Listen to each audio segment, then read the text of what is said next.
Hello everyone. So today we will study Britain Parliament function and power.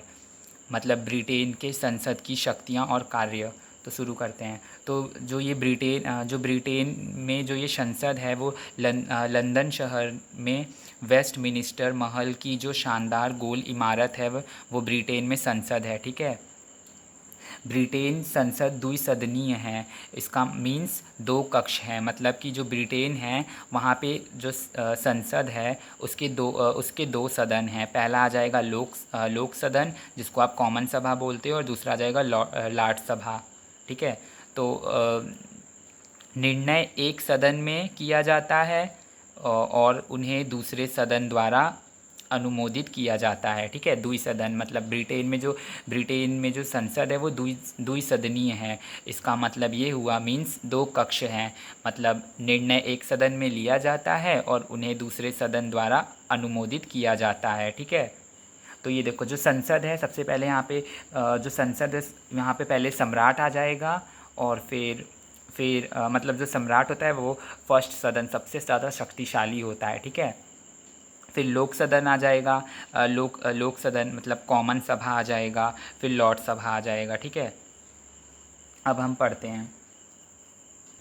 हम पहले थोड़ा सा पहले सदन के बारे में, मतलब जो लोक सदन है, मतलब जो कॉमन सभा है उसके बारे में पढ़ लेते हैं। तो इसमें कुल 40 सदस्य होते हैं। ठीक है। इसमें टोटल 40 सदस्य मौजूद होने चाहिए, तभी इसकी बैठक, मतलब तभी इसमें कोई निर्णय लिया जाता है। ठीक है। और इसमें टोटल 650 मेंबर होते हैं, मतलब 650 सदस्य होते हैं लोक सदन में, और इसकी बैठक 2 बार होती है साल में। ठीक है। 2 बार साल में इसकी बैठक होती है। और ये जो लोक सदन है इसको कॉमन सदन बोलते हैं। ये बहुत लोकप्रिय सदन होता है। ये पहला सदन होता है। ठीक है। ये पहला सदन होता है।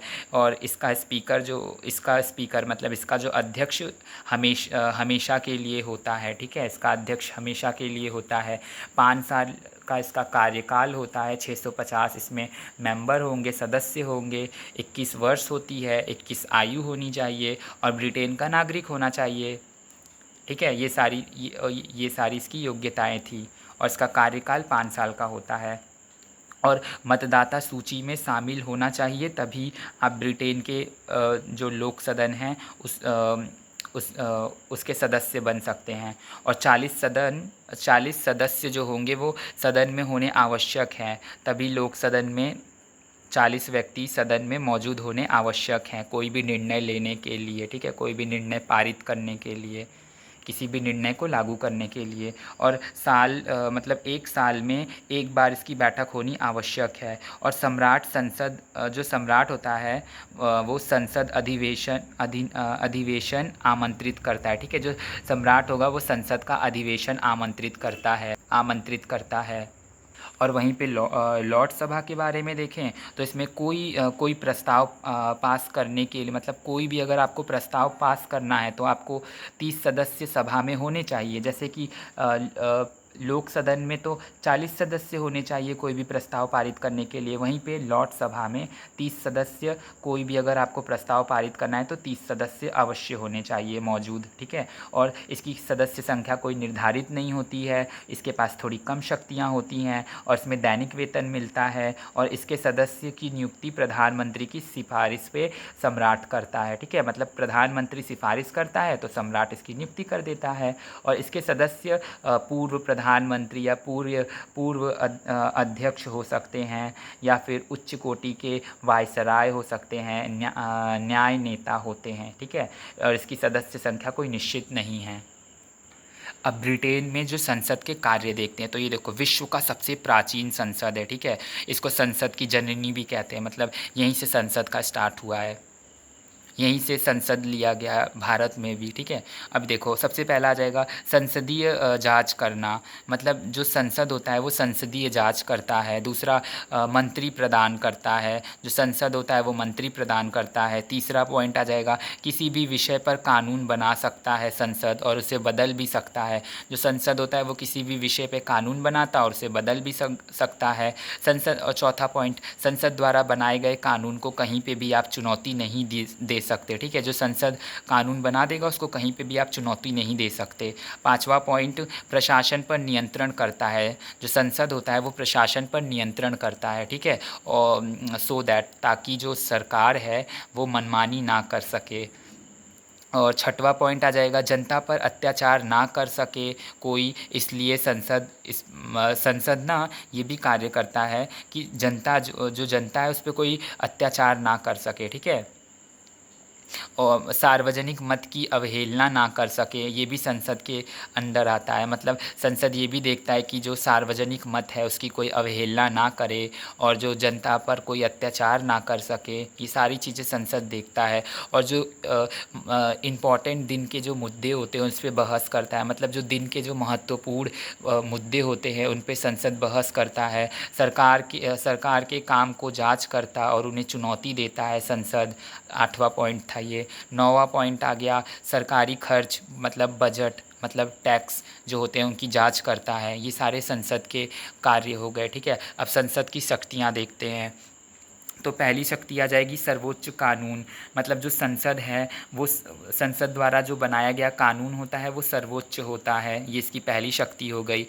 और इसके द्वारा जो कानून बनता है, मतलब जो संसद होता है उसके द्वारा जो कानून बनाया गया है वो सर्वोच्च होगा, मतलब वो सबसे टॉप पे होगा, सबसे ऊपर होगा। और कानून बनाता है संसद और कानून को समाप्त भी कर सकता है, ठीक है। संसद कोई कानून भी बना सकता है और उन्हें समाप्त भी कर सकता है। दूसरा आ जाएगा संसदीय संप्रभुता। मतलब ये कि सर्वोच्च कानून अधिकार बनाता है। मतलब जो संसद होगा वो सर्वोच्च कानून बनाता है, ठीक है।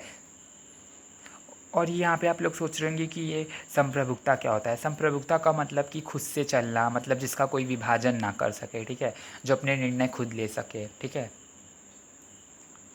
और अगला आ गया सदन की जननी है, मतलब सदनों की जननी है संसद, ठीक है। मतलब जो संसद ना उसमें दो सदन होते हैं, बताया था ना मैंने आपको पहले, लोकसभा और एक लोकसभा, ठीक है। House of Lords, House of Common. और अ, कोई इसके कानून की अवहेलना नहीं कर सकता। संसद द्वारा जो बनाया गया कानून है उसकी कोई अवहेलना भी नहीं कर सकता है। और चौथा पॉइंट आ जाएगा वर्ल्ड का सर्वोच्च शक्ति संप्रभुता का वास संसद में, ठीक है। मतलब जो विश्व की जो सर्वोच्च शक्ति है, शक्ति जो है उसकी संप्रभुता का वास संसद में होता है, ठीक है, ब्रिटेन की। अब संसद की संप्रभुता मतलब इसको प्रभुसत्ता भी बोल दो या संप्रभुता भी बोल दो, ठीक है। तो इसका मतलब क्या होता है ये बताता हूँ मैं। तो ये देखो, संसद की संप्रभुता का मीन्स ब्रिटिश संसद किसी भी कानून का निर्माण कर सकती है। मतलब जो ब्रिटेन की संसद है वो किसी भी कानून का निर्माण कर सकती है। इसके द्वारा निर्मित कानून को किसी के द्वारा चुनौती भी नहीं दी जा सकती। और संसद को कानून निर्माण की असीमित शक्तियाँ प्राप्त हैं, ठीक है।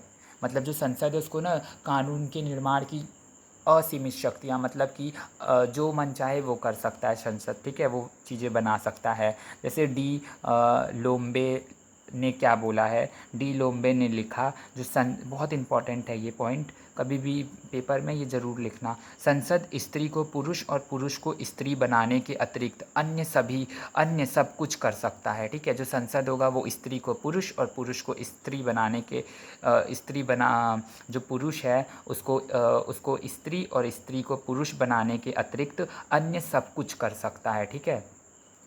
तो इससे आपको पता चल गया होगा कि संसद कितना ज़्यादा ब्रिटेन में शक्तिशाली है। अब आ जाएंगे संसद के संप्रभुता की विशेषताओं पे। देखो, पहला पॉइंट आ जाएगा, संसद विधि निर्माण का एकमात्र सत्ता है। मतलब कि ब्रिटेन में एकात्मक शासन व्यवस्था होने के कारण ब्रिटिश शासन में जो ब्रिटेन में जो कानून का निर्माण करने वाला एकमात्र संस्था है। मतलब जो ब्रिटेन में एकात्मक शासन व्यवस्था होने के कारण ना जो ब्रिटिश संसद है, मतलब जो ब्रिटेन में जो कानून का जो निर्माण करने वाली एकमात्र सत्ता है। मतलब ब्रिटेन में कानून का जो निर्माण करने वाली यही केवल एक सत्ता है। मतलब यहीं पे केवल कानून का निर्माण होता है ब्रिटेन में और कहीं नहीं होता, ठीक है। मतलब अदर अदर किसी संस्था को कानून निर्माण अधिकार प्राप्त नहीं है ब्रिटेन में। मतलब कि ब्रिटेन में कानून का निर्माण केवल संसद में ही हो सकता है और कहीं नहीं हो सकता, इसीलिए एकात्मक शासन बोला गया है, व्यवस्था बोला गया है, ठीक है। और कोई भी दूसरी संस्था कानून का निर्माण नहीं कर सकती ब्रिटेन में।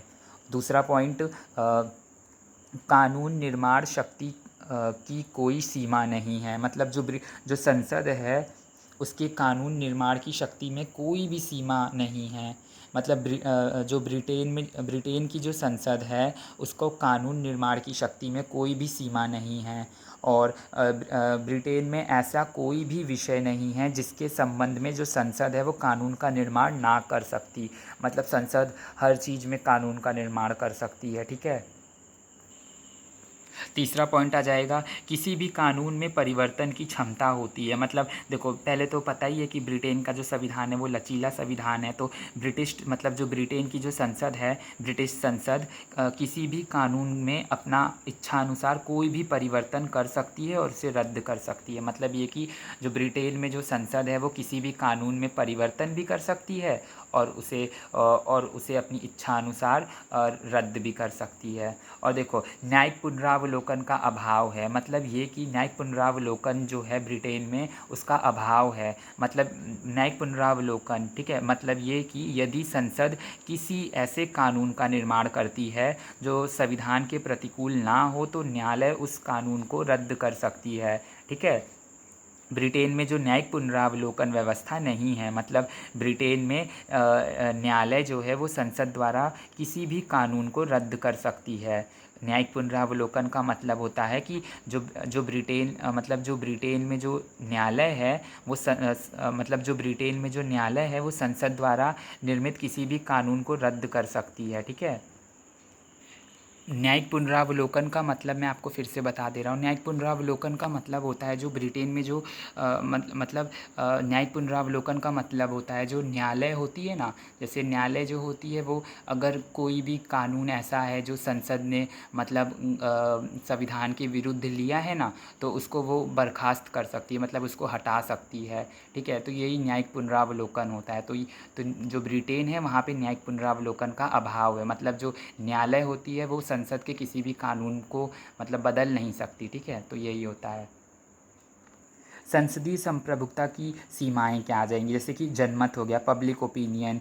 मतलब ये कि यह लोग जनमत मतलब जो जनता के विरुद्ध कोई कानून का निर्माण नहीं कर सकते। मतलब देखो इसमें क्या होता है, इस जो संसदीय संप्रभुता है उसकी कुछ सीमाएं हैं, जैसे कि जनमत हो गया, पब्लिक ओपिनियन। मतलब जो संसद है ना वो जनता के विरुद्ध कोई कानून का निर्माण नहीं कर सकती, क्योंकि अगर वो ऐसा करेगी तो फिर अगला आने वाला जो चुनाव होगा उसमें वो हार सकती है, ठीक है। तो उसके डर से। दूसरा जाएगा नैतिक बंधन रहता है। तीसरा जाएगा परंपराएं। मतलब जो महत्वपूर्ण परंपराएं होती है उनको चेंज नहीं कर सकती, अगर उनको चेंज करेगी तो दिक्कत होगा। संसद के कार्य तथा अधिकार, पहला आ जाएगा कानून बनाता है। जो संसद होता है वो कानून बनाता है। देखो, संसद तो दो प्रकार के कानून बनाता है। पहला कानून साधारण कानून हो गया, साधारण विधेयक से कानून बनाता है, और दूसरा आ जाएगा वित्तीय विधेयक से कानून बनाता है, ठीक है। तो जो संसद होता है वो कानून बनाता है, पहला पॉइंट हो जाएगा, ठीक है। संसद दो प्रकार के कानून बनाता है, कौन कौन से, एक साधारण और एक वित्तीय। साधारण कानून द्वारा राष्ट्र के सामाजिक, राजनीतिक, आर्थिक तथा जीवन को नियंत्रित और निर्धारित किया जाता है, ठीक है। जो साधारण कानून होता है ना उसके द्वारा जो राष्ट्र हो गया मतलब जो देश हो गया, देश के सामाजिक, राजनीतिक, आर्थिक इत्यादि और जो जीवन को नियंत्रित और निर्धारित किए जाने वाले कानून इसमें आते हैं, ठीक है। और जो वृत्तीय कानून होते हैं उसके द्वारा सरकार को अपनी आय व्यय निर्धारित किया जाता है, ठीक है। वृत्तीय कानून में मनी से रिलेटेड आ जाता है, ठीक है। फिर दूसरा पॉइंट आ जाएगा प्रशासन पर नियंत्रण करना, सो दैट कि जो सरकार है वो मनमानी ना कर सके, ठीक है। जो संसद होता है वो क्या करता है, वो प्रशासन पर नियंत्रण करता है ताकि सरकार मनमानी ना कर सके, जनता पर अत्याचार ना कर सके, ठीक है। सरकार ओनली कॉमन सभा के प्रति उत्तरदायी होती है। जो सरकार होगी वो केवल कॉमन सभा के प्रति उत्तरदायी होती है, ठीक है। अब ये देखो, संसद की शक्ति विकास का परिणाम है। तो निष्कर्ष में हम ये लिख सकते हैं, जो संसद की शक्ति है वो विकास का परिणाम है। जो भी संसद को शक्तियाँ अर्जित हैं वह विकास का ही परिणाम है, ठीक है।